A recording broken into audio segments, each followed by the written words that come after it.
Good morning students, welcome to the class. This is for 7th class and we are going to discuss today chapter number 4 air. Fine, third chapter की PDF आपको मिल गई है, आज या तो मिल जाएगी अभी तो 1-2 घंटे में, और क्या कहते हैं हम ये चैप्टर शुरू करते हैं. सो air, what is air and how it is important, why it is important and is it important for us. तो एयर हम सब बच्चों को पता है कि एयर क्या होता है, ठीक है. Air is a composition of various gases. Actually हम एयर के नाम पे सिर्फ ऑक्सीजन सोचें कि भाई ऑक्सीजन हमें होती, तो oxygen is a different thing. Oxygen is a gas present in the air, but air is a mixture of various gases in which maximum amount of nitrogen gas is present which is near about 78%. ठीक है. Is it visible to all of you? सभी बच्चों को सब कुछ दिखाई दे रहा है ठीक से? ठीक है. तो अब देखिए, मैंने थोड़ा सा डायग्राम बनाया आपके लिए. This is for the composition of the atmosphere. In atmosphere the maximum amount of the gas nitrogen is present which is about 78%. Second oxygen 21%. उसके बाद आर्गन होती है 0.93%. Then carbon dioxide is present 0.03% and other gases are presented 0.04%, जिसमें hydrogen वगैरह आती हैं, ठीक है ना. वाटर वेपर है, डस्ट पार्टिकल्स हैं, ये सारी चीज़ें, बहुत सारी चीज़ें होती हैं एयर के अंदर. क्या क्या? Nitrogen, oxygen, carbon dioxide, argon, कुछ अलग और भी गैसेज, इसके अलावा डस्ट पार्टिकल्स होते हैं, है ना, मॉइस्चर होता है, वाटर वेपर जिसको हम कहते हैं, ये सारा का सारा एयर के अंदर प्रेजेंट होता है. मैंने कहा मॉइस्चर प्रेजेंट होता है एयर के अंदर, होता है क्या? डेफिनेटली होता है. इसका फ़र्क आपको पता चलता है जब आप बहुत गर्मी के मौसम में अगर आप कहीं बाइक से जाते हो तो इतनी तेज़ गर्म हवा आती है कि आपको सांस लेना भी मुश्किल हो जाता है. क्यों? क्योंकि वो गर्म हवा होती है, ड्राई एयर होती है वो बिल्कुल, क्योंकि उसके अंदर ह्यूमिडिटी, मॉइस्चर होता ही नहीं है. अब ये मॉइस्चर किस फॉर्म में रहेगा? मॉइस्चर है मतलब वाटर वेपर्स हैं, ठीक है. अब जो मौसम चल रहा है इसमें हमें सांस लेने में आसानी रहती है क्योंकि इसके अंदर ह्यूमिडिटी है, इसके अंदर वाटर वेपर है, मॉइस्चर है, ठीक है. तो इससे ये पता चलता है कि एयर के अंदर गैसेस भी हैं. इतनी सारी धूल मिट्टी जो हम रोज़ उड़ती देखते हैं नेचुरली भी, और हम भी उड़ाते हैं बहुत, तो वो है डस्ट पार्टिकल्स, इसके अलावा water vapour. So these are the very important composition of air, ठीक है. कंपोजिशन ऑफ एयर है ना कि एटमॉस्फेयर.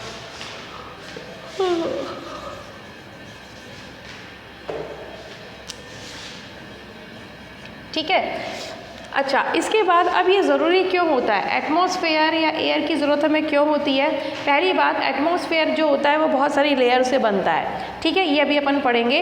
और मैंने कल भी परसों भी आप लोगों को शायद बताया था कि बस हम ऐसे देखते हैं आसमान की तरफ, तो ऐसा नहीं है कि बस ऐसे ही बस एक आसमान दिख रहा है. उसके बीच में बहुत सारी लेयर्स हैं.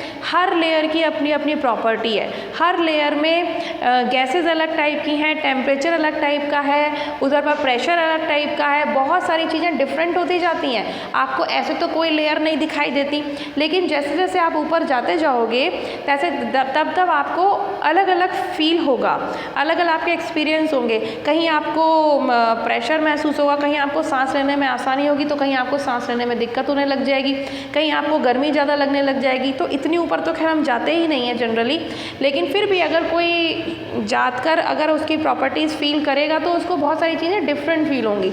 इन सब चीज़ों की स्टडी जब साइंटिस्ट ने की तब उन्होंने ये पाया कि एक्चुअली जो हमारा एटमॉस्फेयर होता है उसमें बहुत सारी लेयर्स पाई जाती हैं.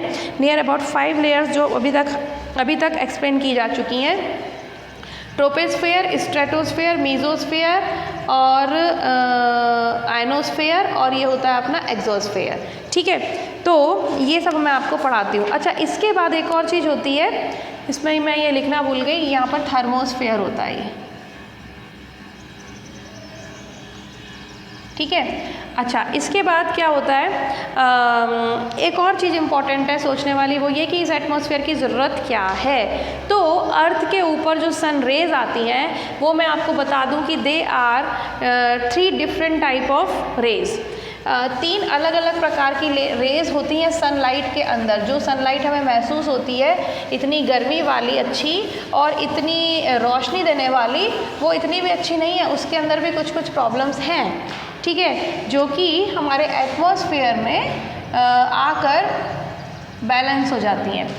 अब देखिए, सनलाइट जो होती है, सन रेज जो हम कह सकते हैं, ठीक है,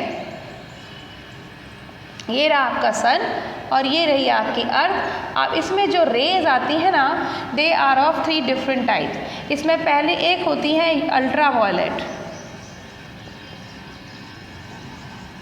अल्ट्रा वायलेट रेज को हम यूवी रेज भी कहते हैं, ठीक है ना। सेकंड होती है इंफ्रारेड रेज,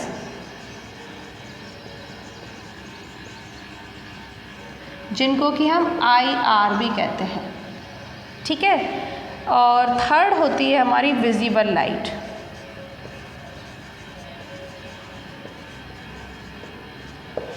तो इस तरीके से 3 प्रकार की सनरेज हमारी अर्थ तक पहुंचती हैं। अब इसमें से जो अल्ट्रा वायलेट रेज होती हैं वो हमारे लिए हार्मफुल हैं, ठीक है। तो इसीलिए ये जो ओजोन हमारे, आपने सुना भी होगा कि ओजोन लेयर होती है, ओजोन लेयर हमारे थर्मोस्फेयर में जाके मिलती है। मतलब हमने 1, 2, 3 और ये चौथी लेयर में जाकर, ये तो आयनोस्फेयर है, सॉरी, फर्स्ट और सेकंड यहाँ पे, वही मैंने कहा इतनी ऊपर कैसे चली गई, ये है ओजोनोस्फेयर। यहाँ पर ओजोन लेयर मिलती है। थोड़ा सा हम ऊपर जाते हैं, लगभग 50 किलोमीटर के पास जाते हैं, तो यहाँ पर एक गैस की लेयर होती है जिसको कि ओजोन लेयर कहा जाता है। ये अल्ट्रा वायलेट रेज जो भी आती है हमारी धरती पर, अब देखिए यहाँ पर क्या है, ये अर्थ है, तो यहाँ पे अर्थ का एटमॉस्फेयर जो है चारों तरफ, ठीक है, वो इस तरीके से पूरा फैला हुआ है। और यहाँ पे बहुत सारी लेयर जो है एटमॉस्फेयर की, ये हमारा एटमॉस्फेयर है मान लीजिए, ठीक है। अब यहाँ पर जो यूवी रेज आएंगी, सपोज करो ये यूवी रेज हैं, ये IR रेज हैं और ये विजिबल लाइट है, ठीक है। तो यूवी रेज को जब ये ओजोन लेयर से टकराती है तो वापस इसको भगा दिया जाता है कि भाई तुम जाओ, तुम अगर हमारी धरती पे आओगी तो हमारी धरती को प्रॉब्लम हो जाने वाली है, ठीक है। इतनी खराब धरती कोई बच्चा मत बनाना। सेकंड होता है, तो यूवी रेज ये होती हैं कि UV rays they are harmful rays and they send back with the help of ozone layer which is present in the ozonosphere, ठीक है। सेकेंड होती है इंफ्रारेड, जो हमने गर्मी महसूस करते हैं ना हम जो सन रेज से, वो हमारे को इंफ्रारेड रेज के कारण ही होती हैं। And these rays are allowed to enter into the atmosphere of earth. तो इसमें ये ओजोन लेयर इसको नहीं रोकती है, ये आराम से इनको अंदर आने दिया जाता है। विजिबल लाइट, जितना भी आप कुछ देख पाते हो वो विजिबल लाइट के कारण है। अब ये सब क्या है, कैसे काम करती हैं, इतनी डिटेलिंग आप आगे की क्लासेस में पढ़ना। अभी आपको सब इतना पता होना चाहिए, जो सन रेज होती हैं, they have these 3 types of radiations, ultraviolet radiations, infrared radiations and visible light. Ultraviolet radiations are harmful, they send back with the help of ozone layer which is present in the ozonosphere. Infrared rays and visible light are responsible for the heat and the visibility we have in the presence of sunlight, ठीक है। तो ये आपको पता होना चाहिए। तो अब नेक्स्ट हम आते हैं कि कौन कौन से, अच्छा और भी जरा किताब भी खोल के देख लेते हैं कि किताब में कुछ एक्स्ट्रा तो नहीं लिखा है ना। तो अब आप पेज नंबर 203 खोल लो जरा, तो अपन एक छोटी सी रीडिंग करें ये क्या क्या दिया है। तो वही जो मैंने आपको बताया कि हमारा जो एटमॉस्फेयर है वो एक गैसेस का पूरा सराउंडिंग है हमारी अर्थ के चारों तरफ, एक एनवेलप है पूरा चारों तरफ जो हमारी अर्थ के ऊपर लाइफ को पॉसिबल बनाता है, ठीक है। ये हार्मफुल अल्ट्रा रेज को वापस भेज देता है। दूसरी बात, जो एयर है उसमें इतनी सारी गैसेस प्रेजेंट हैं। अब देखिए जो ऑक्सीजन होती है वो तो हम ब्रीथिंग के लिए यूज़ करते हैं, तो हमें पता चलता है कि डायरेक्ट यूज़ है ऑक्सीजन का, ठीक है। लेकिन ऑक्सीजन का सिर्फ इतना सा ही यूज़ नहीं है, ऑक्सीजन और भी बहुत सारी चीज़ों के लिए यूज़ होती है, जैसे कि कंबशन। जितनी भी चीज़ें आप जलती हुई देख पाते हो उसके अंदर ऑक्सीजन की प्रेजेंस ज़रूरी है। अगर ऑक्सीजन नहीं होगी तो बर्निंग नहीं होगी, ठीक है। इसके अलावा बहुत सारी लाइफ एक्टिविटीज़ ऐसी होती है सांस लेने के अलावा जो कि जिसके लिए ऑक्सीजन इम्पॉर्टेंट होती है, ठीक। अच्छा, इसके अलावा हमारे ब्लड के अंदर भी ऑक्सीजन होती है और उस ऑक्सीजन का एक फिक्स्ड अमाउंट होना ज़रूरी होता है हमारी बॉडी को ठीक काम करने के लिए। इसके अलावा हम कार्बन डाइऑक्साइड की बात करते हैं। कार्बन डाइऑक्साइड जो होती है वो हम रिलीज़ करते हैं। मतलब पहली बात तो ये कि जब प्लांट्स खाना बनाते हैं, जब प्लांट्स फोटोसिंथेसिस करते हैं तो वो ऑक्सीजन को प्रोड्यूस करते हैं, ठीक है। तो हमारे एटमॉस्फेयर में एक पर्टिकुलर अमाउंट होता है ऑक्सीजन का जो कि काफ़ी है, ठीक। अगर हम प्लांट काटते जाएंगे, डिफॉरेस्टेशन करते जाएंगे तो ऑक्सीजन का बैलेंस बिगड़ेगा, ऑक्सीजन कम होगी तो हम कहाँ से जिंदा रहेंगे। इतनी सी बात समझ नहीं आती है लोगों को, और लोग अंधाधुंध प्लांट्स काटते जाते हैं, ट्रीज़ काटते जाते हैं। अरे भाई, आज तो तुम बड़े अच्छे अच्छे फर्नीचर बना लोगे, घर बना लोगे, लेकिन जब जिंदा ही नहीं रहोगे तो उसमें रहेगा कौन। तो उतने ही प्लांट काटो जितने ज़रूरी हो। ऐसे तुम एक के बाद एक पेड़ काटते जाओगे तो ऑक्सीजन बाकी कहीं से नहीं मिलने वाली है, ठीक है। अब दूसरी बात, जब हम रेस्पायर करते हैं, हम सांस लेते हैं तो कार्बन डाइऑक्साइड, तो कार्बन डाइऑक्साइड जो होती है वो एक और गैस है जो कि एयर में प्रेजेंट होती है, बहुत कम अमाउंट में प्रेजेंट होती है। कार्बन डाइऑक्साइड पहली बात तो जब प्लांट्स यूज़ करते हैं फोटोसिंथेसिस के लिए, ठीक है। और इसके अलावा कार्बन डाइऑक्साइड का एक जो बहुत इंपॉर्टेंट फंक्शन होता है वो ये होता है कि जब सन रेज एटमॉस्फेयर में आती हैं, जब सन रेज हमारी अर्थ सरफेस पे आती है तो कार्बन डाइऑक्साइड उनको ट्रैप कर लेती है। तो जितनी भी ये गर्माहट है, जितनी भी ये गर्मी है, उसके लिए कार्बन डाइऑक्साइड रिस्पॉन्सिबल है। अगर वो क्या करती है कि जो गर्मी आती है सन रेज से उसको ट्रैप कर लेती है और उसको वापस नहीं जाने देती। तो हमारे को गर्मी जो फील होती है, और कितनी ज़रूरी है ये गर्माहट, अगर ये गर्माहट नहीं होगी तो क्या हम जिंदा रह पाएंगे? नहीं रह पाएंगे। तो हम देख सकते हैं कि कार्बन डाइऑक्साइड कितनी इंपॉर्टेंट है। पहली बात तो फोटोसिंथेसिस में मदद करती है प्लांट को, जिससे वो फूड बनता है। तो प्लांट जितने भी पूरी की पूरी वेजिटेशन है उसकी लाइफ के लिए इम्पॉर्टेंट है, क्योंकि अगर प्लांट होंगे तो ही हम होंगे, तो ही जानवर होंगे, तो ही ज़िंदगी होगी, ठीक है। इसके अलावा हमारी धरती पर जितनी भी गर्माहट है, जितनी भी हम हॉटनेस या हीट महसूस करते हैं, उसके लिए भी कार्बन डाइऑक्साइड हेल्पफुल है। कैसे? क्योंकि वो सन रेज को ट्रैप कर लेती है और उसके ऊपर वापस नहीं जाने देती, ठीक है। अच्छा, रिलीज़ नहीं होने देती है। अच्छा, तीसरी बात ये है कि अगर हम बहुत पोल्यूशन फैलाते हैं तो हम कार्बन डाइऑक्साइड, कार्बन मोनोऑक्साइड जो हमारे व्हीकल्स में से निकलती है या इंडस्ट्रीज़ में से निकलती है, तो कार्बन डाइऑक्साइड का अमाउंट ज़्यादा होता जा रहा है। अब कार्बन डाइऑक्साइड का अमाउंट ज़्यादा इसीलिए ख़तरनाक है कि वो तो फिर हीट ट्रैप करती जाएगी और रिलीज़ होने नहीं देगी। तो इससे क्या होगा, हमारा जो टेम्परेचर है धरती का वो बढ़ रहा है। अब आपने एक वर्ड सुना होगा, ग्लोबल वार्मिंग, ठीक है। ग्लोबल वार्मिंग इसीलिए तो हो रही है क्योंकि हम इतना जो पोल्यूशन फैला रहे हैं उससे क्या हो रहा है, कार्बन डाइऑक्साइड बहुत ज़्यादा बढ़ रही है एटमॉस्फेयर में। कार्बन डाइऑक्साइड का 0.03% होना चाहिए सिर्फ, लेकिन अभी हम बहुत बढ़ रही है तो वो हीट एनर्जी को ट्रैप कर रही है, रिलीज़ होने नहीं दे रही है। तो क्या हो रहा है, गर्मी बढ़ रही है। अब ग्लोबल वार्मिंग होती है तो उससे बहुत सारे नुकसान होते हैं। जो जितनी भी आइस भरी पड़ी है उनको गर्मी मिलेगी तो वो पिघल रही है। अब वो पिघलेगी तो क्या होगा, पानी बनेगी, और पानी बनेगी तो क्या होगा, जो लो कोस्ट एरियाज़ होते हैं वहाँ पर बाढ़ें आती हैं। तो उल्टी सीधी बाढ़ आना, ये होना, वो होना, सब हमारे महान काम हैं। और क्या है, और फैला लो पोल्यूशन, ठीक है। तो ये आपको समझ में आया कि ऑक्सीजन क्या, कार्बन डाइऑक्साइड क्या, कितना अमाउंट कार्बन डाइऑक्साइड का है जो कि नीडेड है और उससे ज़्यादा अमाउंट कैसे हार्मफुल है। डिफॉरेस्टेशन करना ऑक्सीजन की कमी कर देगा और ऑक्सीजन की कमी होने से life will not be possible, ठीक है। अच्छा, तीसरी बात आती है नाइट्रोजन। नाइट्रोजन सबसे ज़्यादा है, तो ऐसा क्या खास यूज़ है नाइट्रोजन का? नाइट्रोजन आपको सारे ऑर्गेनिक मैटर्स में प्रेजेंट मिलेगी। ऑर्गेनिक मैटर मतलब जितने भी प्लांट्स और एनिमल्स वाले जो भी मटेरियल होते हैं उनमें सब में नाइट्रोजन। इसके अलावा प्लांट्स भी यूज़ करते हैं नाइट्रोजन, और नाइट्रोजन के बहुत सारे यूजेस हैं जो आप आगे भी पढ़ोगे। तो इसीलिए नाइट्रोजन बहुत ज़्यादा, सबसे ज़्यादा अमाउंट में पाई जाती है। आपको मैं जो इम्पोर्टेंट है वो बताती हूँ अपने लेसन के हिसाब से। वो ये कि प्लांट्स जो होते हैं वो भी नाइट्रोजन यूज़ करते हैं, लेकिन डायरेक्ट नहीं, इनडायरेक्टली। जो सॉइल होती है उसके अंदर कुछ बैक्टीरियाज होते हैं, वो नाइट्रोजन को फिक्स करते हैं, नाइट्रोजन को फिक्स करते हैं, उसे नाइट्रोजन फिक्सेशन कहते हैं। ये सब आप साइंस में पढ़ोगे, डिटेल में आप पढ़ चुके होंगे, मुझे पता नहीं। तो क्या कहते हैं, तो जो उस हिसाब से जो सॉइल के अंदर जो नाइट्रोजन फिक्सेशन होता है वो प्लांट यूज़ करते हैं। और इस तरीके से ट्रीज़ के लिए, जब वेजिटेशन के लिए, ह्यूमंस के लिए, एनिमल्स के लिए, सबके लिए नाइट्रोजन बहुत इंपॉर्टेंट होती है, ठीक है। सो ये जो था हमारा चैप्टर वो यहीं से शुरू होता है। अच्छा, इसके बाद आता है स्ट्रक्चर ऑफ एटमॉस्फेयर।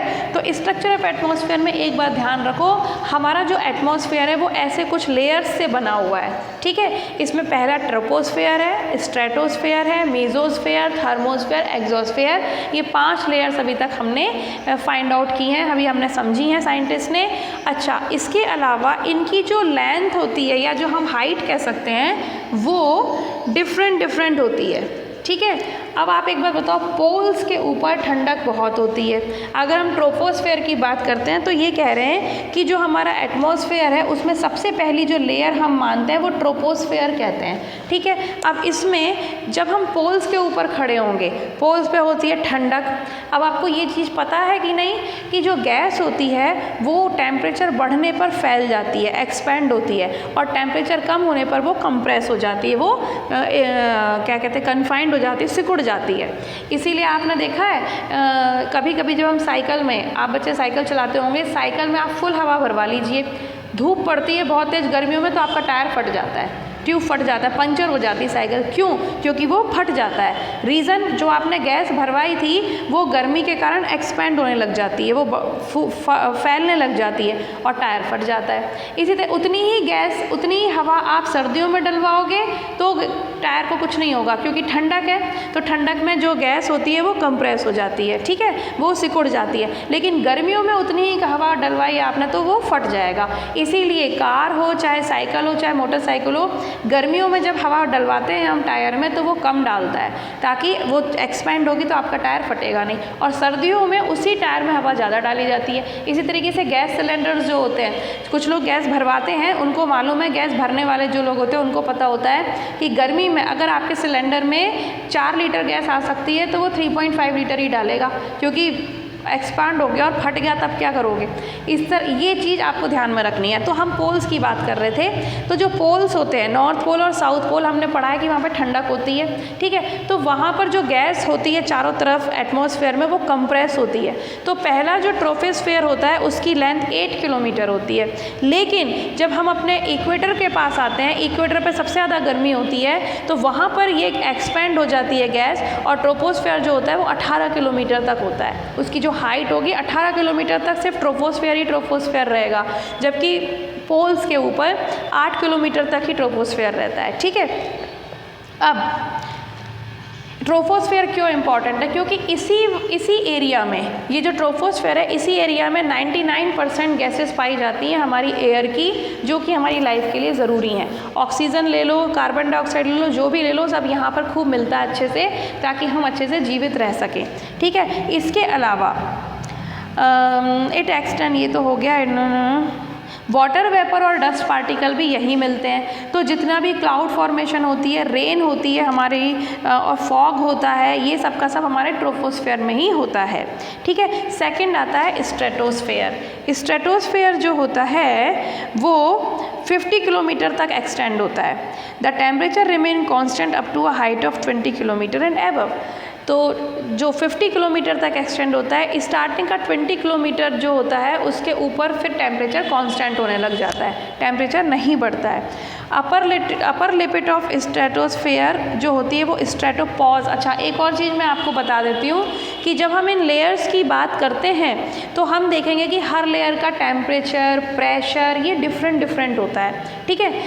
अब जैसे ट्रोपोस्फेयर में एक पर्टिकुलर टेम्परेचर है, एक प्रेशर है, मान लिया।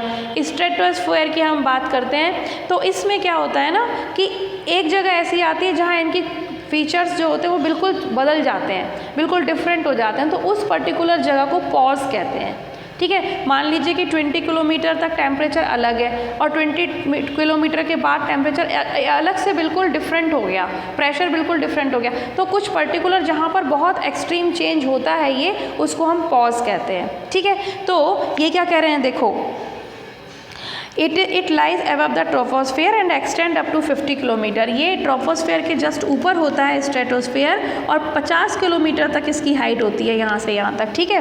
The temperature remains constant up to a height of 20 kilometre and above. 20 kilometre height के बाद और ऊपर इसका जो टेम्परेचर होता है वो कॉन्स्टेंट हो जाता है। Upper limit of this layer is called stratopause. This layer is important.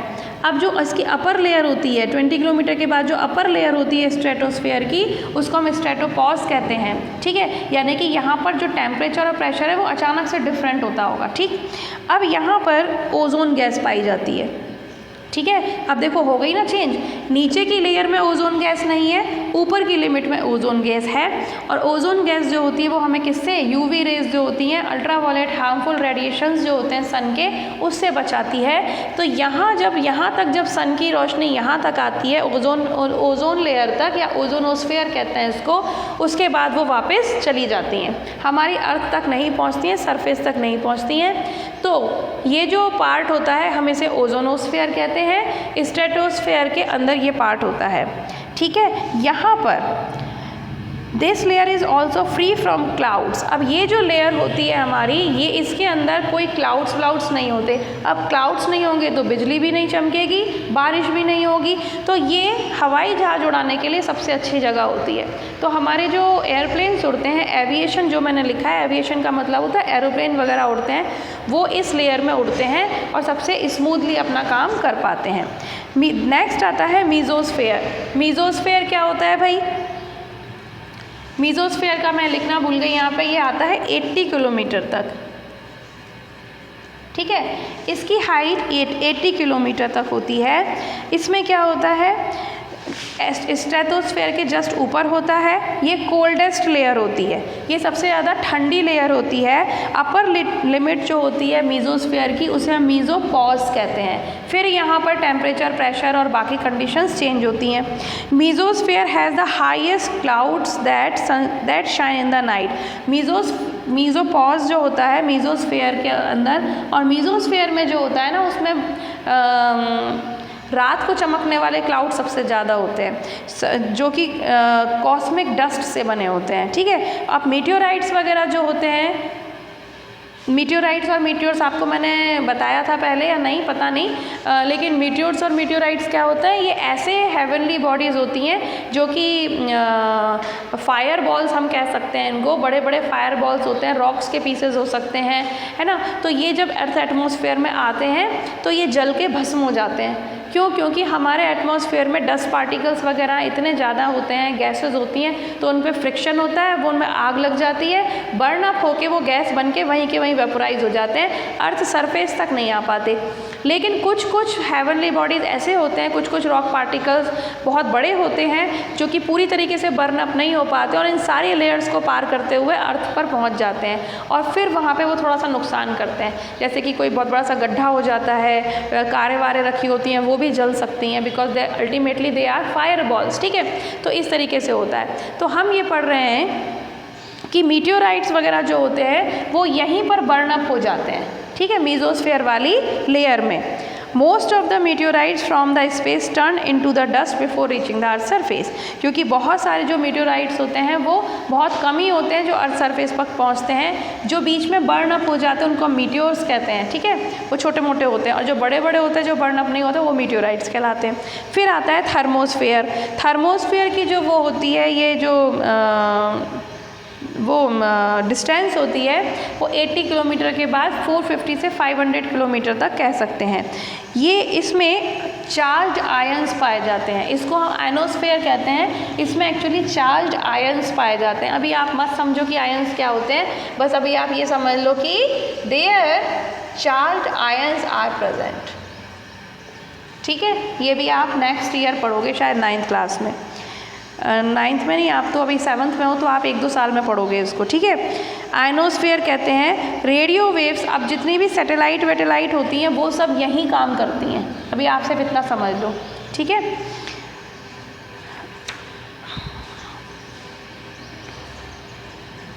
जितनी भी रेडियो वेव्स होती हैं वो सब यहाँ से रिफ्लेक्ट होके वापस आती हैं। तो इसीलिए जितनी भी सैटेलाइट्स होती हैं हमारी, कम्युनिकेशन के जितने भी हमने वो बना रखे हैं, टीवी चैनल वैनल जो भी चलते हैं, रेडियो चलता है, वो सब इसी लेयर की मदद से चलता है, आयनोस्फेयर, जिसमें कि जो कि थर्मोस्फेयर में हम पढ़ते हैं। थर्मोस्फेयर जो होता है, जो मीटियोर की बहुत सारा शॉवर होता है कभी कभार, उससे भी हमें बचा के रखता है थर्मोस्फेयर, ठीक है। Temperature in this layer rise very fast with increasing height. और इसमें क्या होता है, जब ऊपर से मीटियोर्स, कभी कभी शॉवर होता है, मीटियोर्स, बहुत सारे मीटियोर्स गिरते रहते हैं, तो आधे से ज़्यादा तो थर्मोस्फेयर में आकर ही जल जाते हैं। क्यों? क्योंकि यहाँ का टेम्परेचर बहुत हाई है, नाम ही है थर्मोस्फेयर। थर्मल जो भी वर्ड आता है वो हीट के लिए आता है साइंस में, है ना।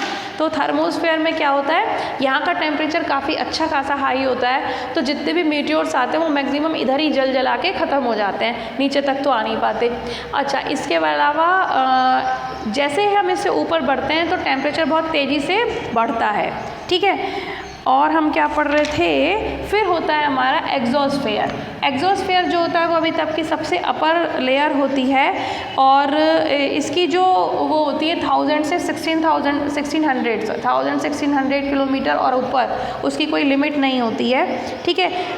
इस लेयर में ग्रेविटेशन पुल सबसे कम होता है। एक बात मैं आपको बताना भूल गई, ये पूरा एटमॉस्फेयर अर्थ के ऊपर ऐसे एनवेलप की तरह क्यों बना हुआ है, क्योंकि जो अर्थ का ग्रेविटेशनल फोर्स होता है, सब बच्चों को पता है ना कि अर्थ के अंदर ग्रेविटी होती है, ग्रेविटेशनल फोर्स होता है, तो वो इस एटमॉस्फेयर को अपने से बांधे रखता है, नीचे की तरफ खींचता है। तो ये गैसेस जो होती हैं वो अर्थ सरफेस पे ऐसे घिरी रहती है, इधर उधर उड़ती नहीं है।